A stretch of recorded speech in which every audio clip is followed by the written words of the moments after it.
प्रिय विद्यार्थियों, मैं डॉक्टर श्यामा अग्रवाल, सह आचार्य संस्कृत, राजकीय डूंगर महाविद्यालय बीकानेर से संस्कृत साहित्य स्नातकोत्तर उत्तरार्ध के प्रश्न पत्र 6 क शास्त्रीय साहित्य के अंतर्गत हम कौटिल्य अर्थशास्त्र का अध्ययन करेंगे।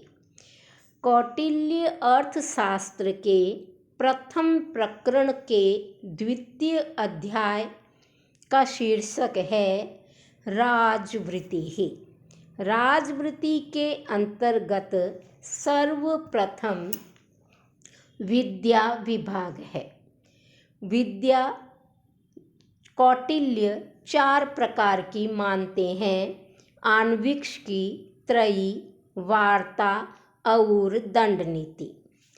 कौटिल्य ने इन 4 विद्याओं के अपने मंतव्य को सिद्ध करने से पहले अन्य अर्थशास्त्रियों के मत को भी दिया है।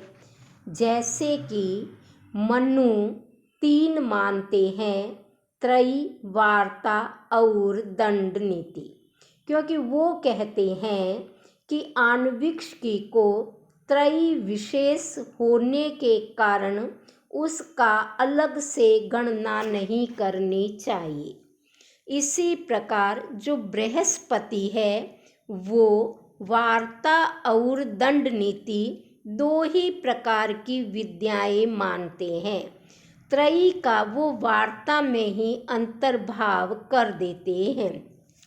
सब अर्थशास्त्रियों का मत देने के बाद में कौटिल्य ने अपना मत प्रदान किया है और वे 4 प्रकार की विद्या को अनिवार्य मानते हैं: त्रयी, तीनों वेद, वार्ता, दंड नीति और विद्या। इनकी स्थापना के बाद में चाणक्य विद्याओं के फल का प्रतिपादन कर रहे हैं। धर्माधर्मौ त्रयामर्था अनर्थौ वार्तायां नयापनयौ दंड नीत्याम्। यह कौटिल्य का मानना है। वो कहते हैं कि त्रयी अर्थात ऋग्वेद, यजुर्वेद तथा सामवेद में धर्म अधर्मौ, धर्म तथा अधर्म की स्थिति है। अर्थात इन्हीं वेदों के आधार पर धर्म तथा अधर्म का निर्णय होता है।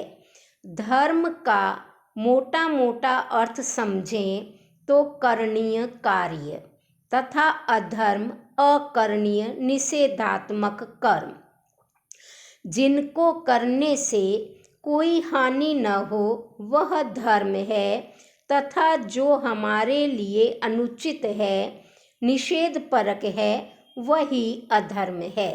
वेद ही यह निर्णय करते हैं कि मानव के लिए क्या धर्म है तथा क्या अधर्म है, क्या उसके लिए अनुष्ठेय है और क्या उसके लिए अनुष्ठेय है, अर्थात क्या विधि परक है और क्या निषेध परक है।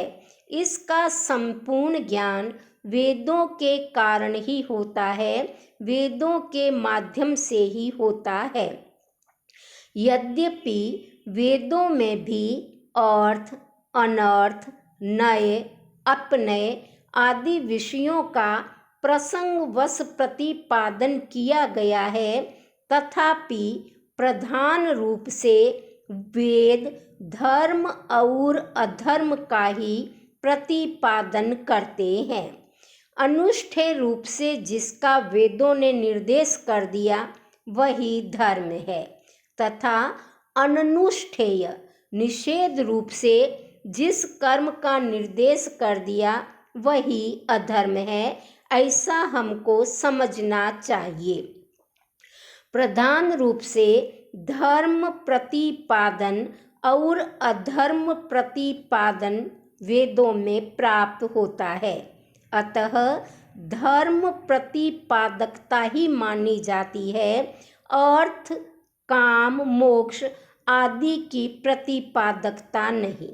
कहा भी गया है, प्राधान्येन ही व्यपदेशाः भवन्ति, अर्थात जिसकी प्रधानता होती है उसी के आधार पर व्यवहार होता है, व्यपदेश होता है।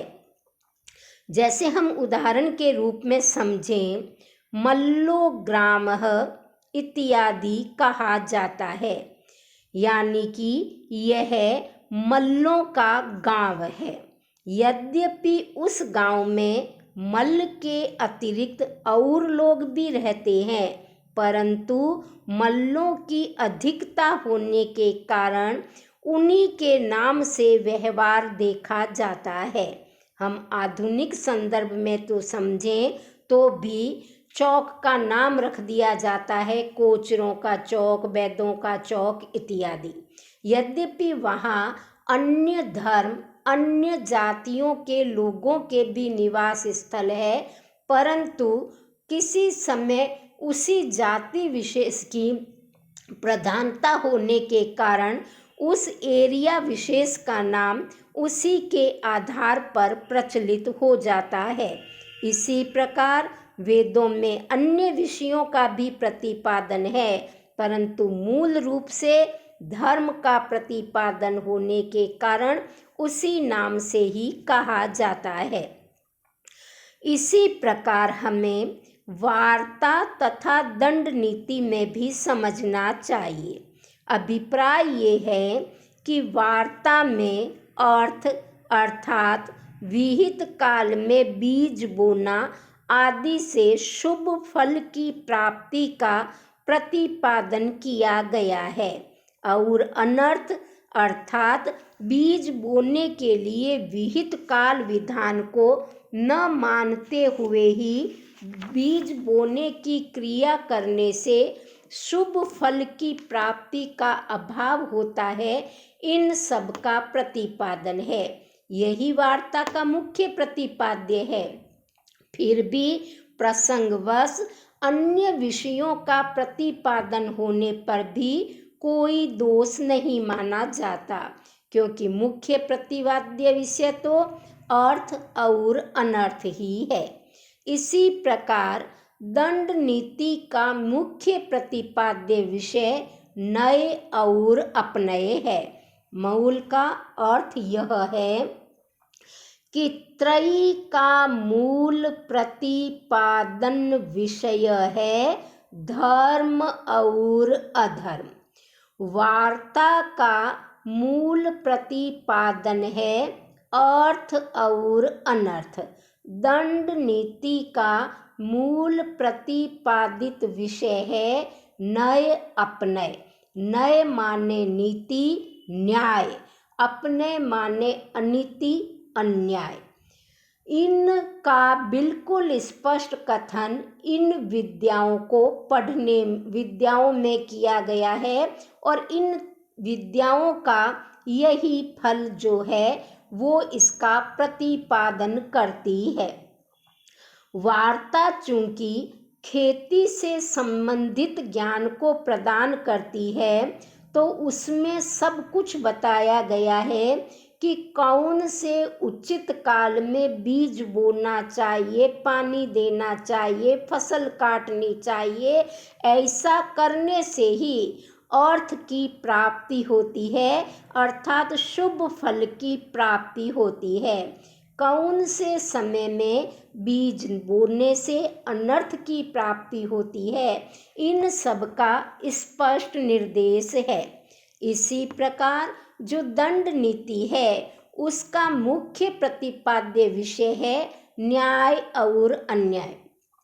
वो नीतियां हमें बताती है कि अपने से श्रेष्ठ अर्थात बलवान राजा के साथ संधि कर लेना चाहिए, जिससे योग और क्षेम की निष्पत्ति होती है। अपने से ज्येष्ठ राजा के साथ विग्रह, द्वंद्व, झगड़ा कर लेना अपने है, क्योंकि उससे राष्ट्र का योग भी नष्ट होता है और राष्ट्र के क्षेम का विनाश भी संभव है। इसलिए दंड नीति में नए और अपने की स्पष्ट अभिव्यक्ति है। यद्यपि वहाँ पर भी नए अपने के अतिरिक्त विषयों का भी प्रतिपादन है, फिर भी इन दोनों विषयों की प्रधानता होने के कारण इन्हीं को कहा जाता है। इन त्रयी, वार्ता और दंड नीति, इन विद्याओं का परस्पर तर्कों के द्वारा, युक्तियों के द्वारा, हेतुओं के द्वारा बल अबल, प्रबलता तथा दुर्बलता का विचार करते हुए न्याय के द्वारा, युक्ति के द्वारा निर्धारण करना चाहिए। इसी प्रकार से अन्वीक्षण करने के कारण, हेतुओं के माध्यम से वस्तु तत्व का निर्धारण करने के कारण इसको आन्वीक्षिकी शास्त्र कहा जाता है। क्योंकि आन्वीक्षिकी का तात्पर्य ये है हेतुओं के द्वारा वस्तु तत्व का निर्धारण करना। तो चाहे त्रयी हो, चाहे वार्ता, चाहे दंड नीति, तीनों ही विद्याओं में जो हेतुओं के द्वारा वस्तु तत्व का निर्धारण किया जाता है वो कार्य आन्वीक्षिकी शास्त्र करता है। और इस प्रकार चार विद्याओं का ज्ञान होना अनिवार्य है, अत्यावश्यक है। बल अबले, बल और अबल, इनमें भी विद्याओं का ज्ञान होना अति आवश्यक है। क्यों? क्योंकि व्यसन और अभ्युदय, विपत्ति तथा अभ्युदय, सुख और दुख में ये बुद्धि को व्यवस्थित रखता है। व्यसने अभ्युदये च बुद्धिम अवस्थापयति। व्यसन विपत्ति में तथा अभ्युदय हर्ष में बुद्धि को व्यवस्थित रखता है, बुद्धि में विकृति नहीं आने देता। दुख प्राप्त होने पर उद्विग्नता, व्यग्रता, व्याकुलता न हो तथा सुख की प्राप्ति होने पर अधिक हर्ष न हो। इस प्रकार बुद्धि को नियंत्रित रखने का कार्य भी विद्या का फल है। गीता भी कहती है, सुख प्राप्त करके अत्यधिक हर्षित नहीं होना चाहिए तथा दुख प्राप्त करके उद्विग्न भी नहीं होना चाहिए। इसी बुद्धि को प्रतिष्ठापित बुद्धि कहते हैं। तो विद्या फल का प्रतिपादन जो है वह यह भी है। तीसरा जो है वो विद्या का फल है प्रज्ञा वाक्य क्रिया वैशारद्यम च करोति।